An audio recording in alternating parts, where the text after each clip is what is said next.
इस वक्त आप आराम से बैठकर इस वीडियो को देख रहे हैं, मगर मैं आपको कहूं, आज जिस जगह पर आप अभी बैठे हो वो जमीन आज से करोड़ों साल पहले 8,500 डिग्री के तापमान से उबल रही थी, या जिस जगह पर आप बैठे हैं वो जगह लाखों सालों तक बर्फ से ढकी हुई थी। ये दोनों बातें सच हैं। इस 15 मिनट की वीडियो के अंदर आप पृथ्वी के 450 करोड़ साल के सफर को देखने वाले हैं।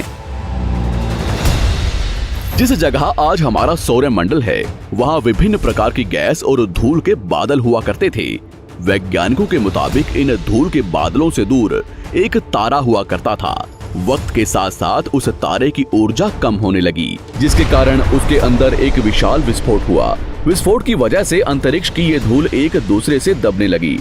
इस दौरान बादलों में स्थित धूल के कण दबाव और गर्मी के कारण बड़े उल्कापिंड और पत्थरों में परिवर्तित हो चुके थे, और इसी दबाव की वजह से इन बादलों में स्थित रेडियो एक्टिव पदार्थ ने ग्रेविटी का निर्माण किया। इस ग्रेविटी के कारण बीच में हाइड्रोजन और हीलियम इकट्ठा होने लगे। बीच के इस भयंकर दबाव के कारण एक विशाल विस्फोट हुआ, और इसी विस्फोट के कारण हमारे सूरज का जन्म हुआ। अंतरिक्ष में फैले एस्टेरॉयड यानी क्षुद्र ग्रहों में भारी वजन की वजह से सूरज के करीब आकर सूरज की परिक्रमा करने लगे। धीरे धीरे इन्हीं एस्टेरॉयड में भारी टकराव हुआ, जिसके फलस्वरूप मरकरी, विनस, अर्थ और मार्स जैसे ग्रहों का निर्माण हुआ। वैज्ञानिकों के मुताबिक उस वक्त पृथ्वी और मार्स यानी मंगल ग्रह के बीच थिया नामक ग्रह सूरज की परिक्रमा किया करता था। पृथ्वी पर ग्रेविटी होने की वजह से सूरज की परिक्रमा करने वाले एस्टेरॉयड अब पृथ्वी की परिक्रमा करने लगे, और धीरे धीरे करोड़ों सालों तक ये पृथ्वी पर गिरते रहे। और ऐसी घटना हमारे पड़ोसी ग्रह थिया पर भी हो रही थी, जिसके कारण थिया पृथ्वी के और करीब आने लगा और आकर पृथ्वी से टकराया। इस भयंकर टकराव की वजह से पृथ्वी के हिस्से कणों के रूप में अंतरिक्ष में फैल गए और एक रिंग्स की तरह पृथ्वी की परिक्रमा करने लगे। इन्हीं परिक्रमा करते हुए कणों में टकराव होने लगा, जिसके कारण हमारे चांद का निर्माण हुआ। उस वक्त पृथ्वी पर सिर्फ एक ही समुद्र हुआ करता था, और वो था 1900 डिग्री सेल्सियस की तापमान पर उबलते हुए लावे का। उबल रही थी वो सारी चीजें जिसे आज आप अलग अलग नाम से जानते हैं। वक्त के साथ साथ पृथ्वी धीरे धीरे ठंडी हो रही थी, जिसके कारण पृथ्वी के भारी तत्व जैसे धातु और रेडियो एक्टिव पदार्थ पृथ्वी के केंद्र में जाकर इकट्ठा हो गए, और हल्के पदार्थ पृथ्वी की सतह पर आ गए। लाखों सालों तक पृथ्वी पर उल्कापिंडों की बरसात हुई, और इन गिरते हुए उल्कापिंडों में जमा था नमक, मिनरल्स और पानी। करोड़ों सालों तक इन उल्कापिंडों की बरसात होती रही, और धीरे धीरे पृथ्वी की ऊपरी सतह पानी से ढकने लगी। वैज्ञानिकों के मुताबिक यही वो वक्त था जब दूर गहरे पानी के अंदर निकलते ज्वालामुखियों से पहली बार सूक्ष्म जीवों का निर्माण हुआ। लाखों सालों बाद पानी से ढकी हुई पृथ्वी पर हजारों की तादाद में ज्वालामुखी निकलने लगे, और आने वाले लाखों सालों तक इन ज्वालामुखियों का निकलना जारी रहा, जिससे पानी के ऊपर जमीन का निर्माण हो रहा था। इस वक्त भी पृथ्वी पर वातावरण ना होने की वजह से अंतरिक्ष से उल्कापिंडों की बरसात हो रही थी। आज से लगभग 300 करोड़ साल पहले पृथ्वी पर ऐसा वक्त आया जब पृथ्वी का वातावरण लगभग स्थिर होने लगा था। ज्वालामुखी निकलने धीरे हो गए थे, और पृथ्वी का एक दिन 12 घंटे का हुआ करता था।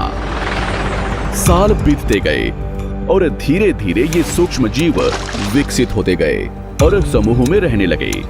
आज से लगभग 250 करोड़ साल पहले पहली बार पृथ्वी पर ऐसे जीवों का निर्माण हुआ जो जीने के लिए ये पानी के अंदर के मिनरल्स यानी खनिज पदार्थ और धूप का इस्तेमाल करते थे, और मल त्याग के रूप में ऑक्सीजन बाहर निकालते थे। इस वक्त तक पृथ्वी पर ज्यादातर ज्वालामुखी निकलने बंद हो चुके थे, और इन माइक्रोबैक्टीरियाज की वजह से वातावरण में ऑक्सीजन की मात्रा बढ़ रही थी। वातावरण में ऑक्सीजन बढ़ने की वजह से पृथ्वी का वायुमंडल बनना शुरू हुआ, और आने वाले हजारों सालों तक वातावरण में ऑक्सीजन की मात्रा बढ़ती रही, जिसकी वजह से पृथ्वी के ज्यादातर हिस्सों में ये सूक्ष्म जीव फैल गए। हजारों सालों बाद एक वक्त ऐसा आया जब पृथ्वी में ज्यादा ऑक्सीजन बढ़ने के कारण ये सूक्ष्म जीव मरने शुरू हो गए। उस वक्त तक पृथ्वी का वातावरण ठंडा होने के साथ साथ ऑक्सीजन से भी भर चुका था, जिसके कारण जमीन और वातावरण में स्थित आयरन यानी लोहे के मिनरल्स पानी में स्थित ऑक्सीजन से रिएक्ट होने लगे। और एक वक्त ऐसा आया जब पृथ्वी की जमीन आज के मार्स के जैसे लाल हो चुकी थी।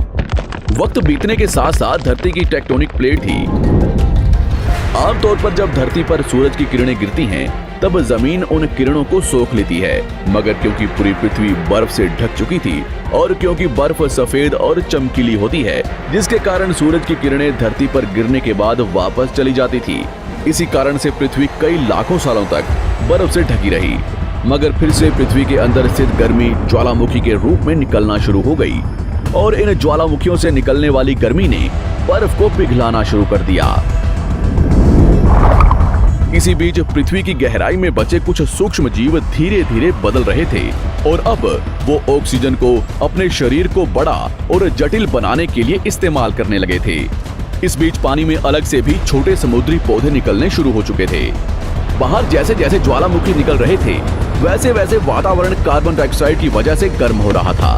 वक्त के साथ साथ बर्फ तो पिघलने लगी, मगर धरती पर फिर से एसिड की वर्षा शुरू हो गई, जिसके कारण फिर पृथ्वी ठंडी होने लगी और फिर पृथ्वी की ज्यादातर सतह बर्फ से ढक गई। ऐसा बार बार कई हजारों सालों तक होता रहा और इसी कारण से अब समुद्री जीव धीरे धीरे वातावरण के हिसाब से विकसित हो रहे थे।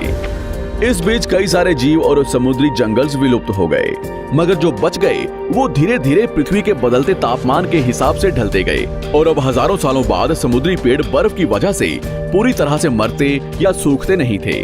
अब सूक्ष्म जीव समुद्री जीव बन चुके थे।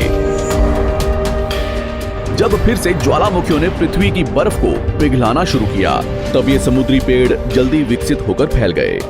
धीरे धीरे वातावरण में ऑक्सीजन की मात्रा बढ़ने लगी और पृथ्वी पर होने वाली एसिड की वर्षा कम होने लगी। वातावरण में ऑक्सीजन आने की वजह से पृथ्वी की ओजोन लेयर्स मोटी होने लगी और आज से लगभग 47 करोड़ साल पहले पृथ्वी की ऊपरी सतह पर पहली बार मोसोस नामक प्लांट उगना शुरू हुआ। वक्त के साथ साथ जमीन पर अलग अलग प्रकार के पौधे और पेड़ उगना शुरू हुए। एक वक्त ऐसा आया जब जमीन के पेड़ों की लंबाई लगभग 80 से 100 फीट जितनी या आज के 5 से 6 मंजिला बिल्डिंग जितनी ऊंची हो चुकी थी। ये वो वक्त था जब समुद्री जानवर समुद्र से बाहर निकल रहे थे और जमीनी जानवरों में परिवर्तित हो रहे थे। धरती की ज्यादातर जमीन एक जगह इकट्ठी हो चुकी थी, जिसे आज हम पैंजिया महाद्वीप के नाम से जानते हैं। पृथ्वी का वातावरण और तापमान लगभग स्थिर हो चुका था और अब करीब 21 से 23 घंटे का दिन हुआ करता था। अब समुद्री जीव पानी से बाहर रहने लगे थे और वातावरण के हिसाब से उनके शरीर का रंग रूप बदल रहा था। धीरे धीरे ये जमीनी जानवर डायनासोर्स में परिवर्तित हो गए। जिन डायनासोर्स ने पेड़ पौधे खाने शुरू कर दिए, उनका शरीर लंबा और विशाल रूप से विकसित होने लगा। कुछ डायनासोर्स शिकार किया करते थे, जिसके कारण वे छोटे और तेज होते चले गए।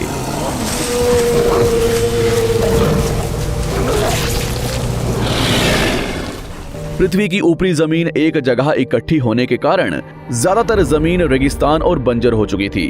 ज्यादातर जंगल समुद्र के करीब हुआ करते थे, जिसमें डायनासोर्स रहा करते थे।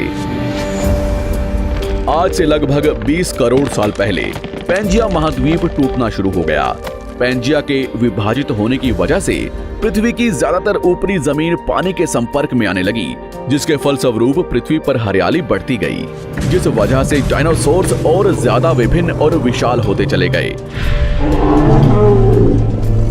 डायनासोर्स ने आने वाले लगभग 20 से 30 करोड़ सालों तक पृथ्वी पर राज किया। उस वक्त डायनासोर्स समुद्र से लेकर जमीन और आसमान तक पूरी पृथ्वी पर राज किया करते थे। इस दौरान अफ्रीका से टूटा भारत सीधे आकर आज के तिब्बत से टकराया और इस टकराव की वजह से हिमालय का निर्माण हुआ। आज से लगभग 6.5 करोड़ साल पहले पृथ्वी की तरफ आज के माउंट एवरेस्ट से भी बड़ा लगभग 4.5 लाख करोड़ किलो जितना वजनिया उल्कापिंड लगभग 80,000 किलोमीटर प्रति घंटे की स्पीड से पृथ्वी की तरफ आ रहा था। पृथ्वी की सतह को छूते ही उसमें भयंकर आग लगी और वो जलते हुए सीधा पृथ्वी से टकराया। इस टकराव से निकलने वाली ऊर्जा आज के 10 करोड़ परमाणु बम एक साथ फटने के बराबर थी। जहां ये उल्कापिंड गिरा, वहां के जानवर और पेड़ तुरंत भाप बनकर जल गए। गिरते ही पृथ्वी पर पूरी तरह धूल फैलने लगी। समुद्र में भयंकर बाढ़ आने लगी। भूकंप और आग ने पृथ्वी को जलाना शुरू कर दिया। कुछ ही घंटों में पूरी पृथ्वी के वातावरण में हानिकारक गैस और धूल की वजह से पृथ्वी नर्क हो चुकी थी।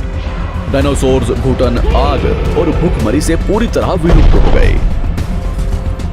इस वक्त हमारे पूर्वज जमीन के अंदर रहा करते थे, जिसके कारण वो इस विशाल प्रलय से बच गए।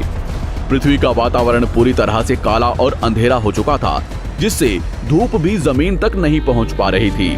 पृथ्वी के पेड़ और ज्यादातर जानवर विलुप्त हो गए।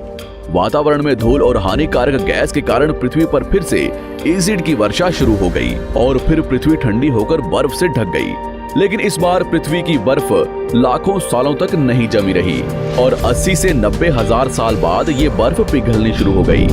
जैसे ही धरती पर वातावरण फिर से पहले जैसा होने लगा, वैसे ही ये छोटे जीव जमीन से बाहर आना शुरू हो गए। उस वक्त पृथ्वी की बर्फ पिघलनी शुरू ही हुई थी, जिसके कारण अफ्रीका में घने ठंडे जंगल हुआ करते थे और इसी बीच ये जमीनी जीव बंदरों में परिवर्तित हुए। मगर जैसे जैसे पृथ्वी गर्म होने लगी, वैसे वैसे अफ्रीका के ये जंगल सूखने लगे।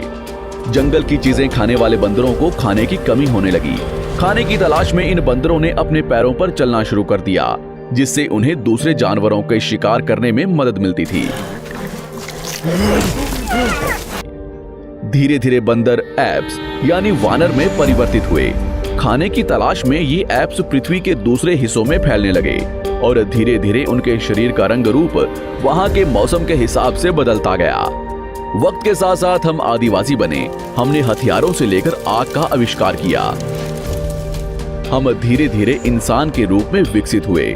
हमने धर्म से लेकर परिवार, भाषा और संस्कृति का निर्माण किया और वक्त के साथ साथ हम विकसित होते चले गए और आज हम इस पृथ्वी की सबसे विकसित प्रजाति बन चुके हैं। पृथ्वी को आज के जैसे बनने में लगभग 450 करोड़ साल का वक्त लगा है और हमें एक छोटे जमीन में रहने वाले जानवर से इंसान बनने में कई लाखों सालों का। मगर हमने इन 100 सालों में जितना पृथ्वी को गंदा और तबाह किया है, उतना आज तक किसी भी प्रजाति ने नहीं किया होगा। हम फिर से धरती को गर्म कर रहे हैं और कार्बन डाइऑक्साइड की मात्रा बढ़ा रहे हैं।